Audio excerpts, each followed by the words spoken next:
Hello sunshine, welcome back to my channel. இன்னைய video வந்து என்ன லஞ்ச் குக் பண்ணது தான். இன்னைக்கு வந்து சிக்கன் 65 கீ ரைஸ், அது கூட சிக்கன் கிரேவி தான் பண்ணியிருந்தேன். அது அப்புறம் ரைத்தாவும் பண்ணியிருந்தேன். சூப்பராக லஞ்சை என்ஜாய் பண்ணி சாப்பிட்டேன். அண்ட் ரொம்ப நாளாகவே நினச்சிட்டு இருப்பேன் கீ ரைஸ் பண்ணணும்ட்டு. அது ஏன் செய்கிறதுலேருந்து தெரியாது. ஆனால் அது செய்ய கிடைக்கவே இல்லை. ஒரு 1 மந்தாக நினச்சிட்டு இருந்தேன். இன்னைக்கு தான் கீ ரைஸ் பண்ணுறதுக்கு கிடைச்சிச்சு. கீ ரைஸை டொமேட்டோக்கு அப்புறம் வந்து நார்மலாகவே மின்ட் லீஃபும் கொரியண்டரும் சேர்த்தா டேஸ்ட் சூப்பராக இருக்கும். பட் இப்போ இருக்கிற சுச்சுவேஷனில் எனக்கு கொரியண்டர் லீஃப் இது எதுவுமே கிடைக்கல. சூப்பர் மார்க்கெட்டில் பார்க்குற நேரம் ரொம்ப வாடி போய் நல்லாவே இல்லை. அதால் அதை ஆட் பண்ணலை.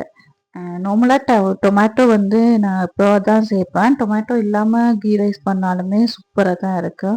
இந்த முறை கீ ரைஸ் வந்து செம்மையாக வந்துருந்துச்சு. அதுக்கப்புறம் நான் சிக்கன் கிரேவி பண்ணேன். நான் எப்போவுமே சிக்கன் கிரேவி வந்து கோகோனட் ஆயிலில் தான் பண்ணுவேன். ஏன்னா அந்த ஃப்ளேவர் வந்து ஒரு மாதிரி சூப்பர் டேஸ்ட்டாக இருக்கும். நிறைய வெங்காயம் போட்டு நம்ம கிரேவி வந்து பண்ணினா சிக்கன் கிரேவி, அதுவும் நான் இந்த முறை வந்து நல்லா திக்காகவே தான் செஞ்சேன். அப்போ பண்ணா அந்த டேஸ்ட் வந்து வேற லெவல்ல இருக்கும். ஃபர்ஸ்ட்டு நல்லா ஒனியனை வந்து நல்லாவே கொஞ்சம் குக் பண்ணிட்டு, ஒரு 75% குக் பண்ணிட்டு, அதுக்கப்புறம் டொமேட்டோ ஆட் பண்ணி அதையும் நல்லா மேஷ் ஆகும் வரைக்கும் குக் பண்ணதுக்கப்புறம் சிக்கன் ஆட் பண்ணணும். நான் ஆல்ரெடி சிக்கனை வாஷ் பண்ணி மஞ்சள், உப்பு, மிளகுத்தூள், அப்புறம் வந்து garam masala, chicken masala, chilli powder, garlic ginger paste, இது எல்லாமே நான் போட்டு மிக்ஸ் பண்ணி ஒரு 1/2 45 மினிட்ஸ் இருக்கும். அது வரைக்கும் நல்லாவே அப்படியே விட்டுட்டேன்.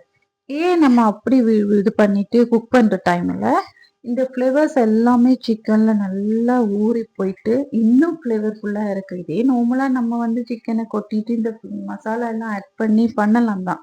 ஆனால் நீங்கள் இப்படி ட்ரை பண்ணி பாருங்களேன், அது ஒரு சூப்பர் டேஸ்ட்டாக இருக்குது. கண்டிப்பாக இந்த சிக்கன் ரெசிபியை ட்ரை பண்ணி பார்த்துட்டு எப்படி இருந்துச்சுன்னு கமெண்டில் சொல்லுங்கள்.